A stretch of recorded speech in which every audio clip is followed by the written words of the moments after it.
Remember when Rolex prices were shooting up faster than a SpaceX rocket?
People began splurging on luxury items with an enthusiasm usually reserved for a Black Friday sale, venturing into what we might call wallet-daring adventures.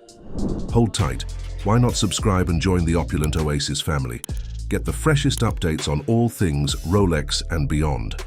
Let's get back to it. Back in July 2019, before any of us were crafting sourdough or Googling how to make a mask, Bitcoin's value did a little dance, tripling before settling at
wait for a Daytona.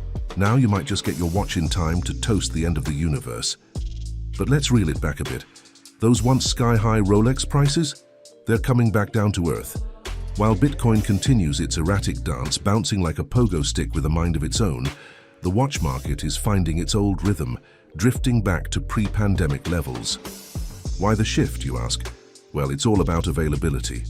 When Rolex prices had ballooned to double their pre-COVID value, the market was as unstable as using a souffle as a stepping stone.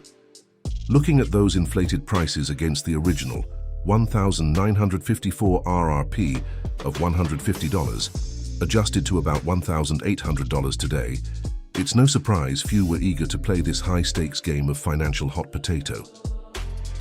As Rolex prices hit the roof, the risk of buying one soared too, making folks a bit more hesitant to dive in. With everyone back at the grind, money wasn't flowing as freely, leading to a dip in demand. This shift meant more watches were up for grabs, and those once lengthy wait lists started to dwindle. Snagging a new Rolex didn't feel like you needed to offer a sacrifice at the dealer's door. As more watches lined the shelves, their resale values tumbled, and before long, even high-demand models like the stainless steel Submariners were being sold closer to their original retail prices. Now, just because these Rolexes are hitting their recommended retail price on the resale scene doesn't mean the sticker price at the store has dropped. This shift is all about what they fetch on the flip side. Pre-owned dealers might be marking up a Submariner by 20%, but if the original buyer is barely breaking even, their enthusiasm to stay on a waitlist disappears faster than snacks at a toddler's birthday party. Before you know it, those waitlists are looking as barren as my fridge on laundry day. As more watches become available, pre-owned prices might finally dip below the RRP. The pricier golden wonders, like gold Daytonas, Submariners, and Yachtmasters, tend to linger in display cases a bit longer. And here's a quirky fact. Folks have gotten so used to the look but don't touch signs that dealers have a hard time convincing them that, yes, these beauties are indeed up for grabs. It's a bit like the boy who cried wolf, only this time the wolf is decked out in gold and ready for a deep dive. So now there are multiple sports watch models slipping under RRP, and that changes the game around entirely. If buying new makes for a guaranteed loss, then saving money pre-owned becomes an altogether more attractive proposition. It's no longer a bitter and very expensive pill to swallow for those with the patience of an A and E.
Waiting for the phone to ring and it never did, Rolex remembers.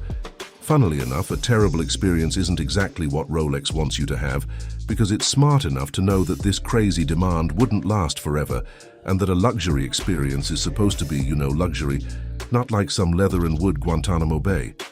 So owning its own retail outlets not only allows Rolex to be in direct control of much of its customer experience, thus reducing the overall malarkey that goes on, it also serves as a pretty sizable stick to beat retailers it doesn't own as well. Sell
watch wisdom.